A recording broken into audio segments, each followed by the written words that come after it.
2, 1, 0. And ignition and liftoff of the Atlas V with the Solar Dynamics Observatory.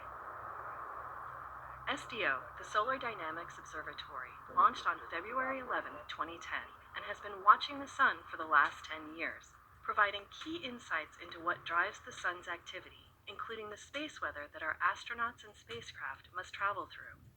During that time, it has witnessed incredible solar events and enabled scientists to make many groundbreaking discoveries about the sun.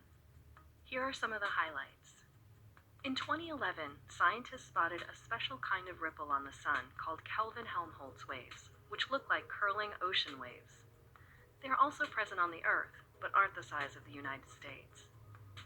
On June 7, 2011, SDO spotted a huge eruption of plasma on the sun. This was the first time such a large event had been captured in such fine detail. 2 months later, on August 9th, SDO observed one of the most powerful flares of this solar cycle. Flares are intense bursts of radiation caused by the release of magnetic energy. SDO records in many different wavelengths, including one tuned to some of the hottest parts of the sun, allowing it to see the full extent of these solar explosions. On December 15th, Comet Lovejoy seemed to survive a close pass of the sun, but broke apart a few days later. In 2012, scientists used SDO's wealth of information to create a new and impressionistic way to further understand temperature change on the sun.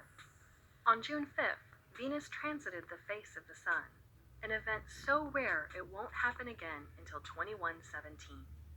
In July, SDO's high-resolution and rapid imaging cadence captured a beautiful solar loop, where hot plasma condensed out of the atmosphere, or corona, and stuck to the strong magnetic fields pushing through the surface. On August 31st, the sun had a huge and beautiful prominence eruption that instantly became iconic.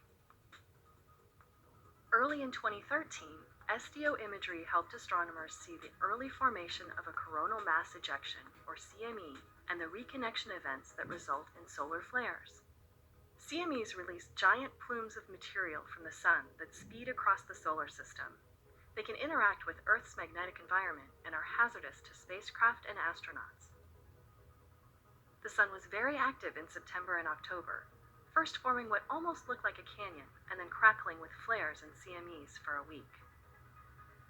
Comet Ison made its way around the sun on November 28th, Thanksgiving Day, but unlike Lovejoy, it broke apart immediately. The sun remained active in 2014, with many beautiful prominence eruptions and bright flares. SDO worked in tandem with the new satellite, IRIS, to help study these flashes. On December 19th, just in time for the holidays, the sun put on its final light show of the year. The sun has a cycle of activity lasting an average of 11 years, called the solar cycle.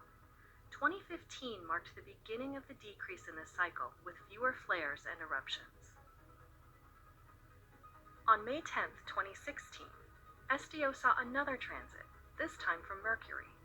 It looks much smaller, because not only is the planet smaller than Venus, it's also farther away from Earth, where SDO is orbiting at 22,000 miles above the surface in a geosynchronous orbit. The solar cycle had its last gasp of activity in 2017. In July, a large sunspot made its way across the face as the sun rotated. Then in September, a final burst of flare activity, including the strongest flares since 2001, exploded off the sun. Since this activity, the sun has been pretty quiet, sinking into the lowest point of the solar activity cycle.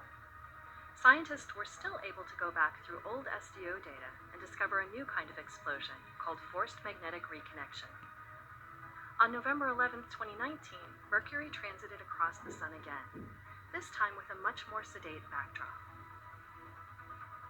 SDO scientists are aiming to continue watching the sun for at least another 3 years, and the spacecraft could even last another decade. During this time, it should witness the rise of the next solar cycle and an increase in solar activity. Without a doubt, SDO's last 10 years changed how we looked at and thought about our nearest star.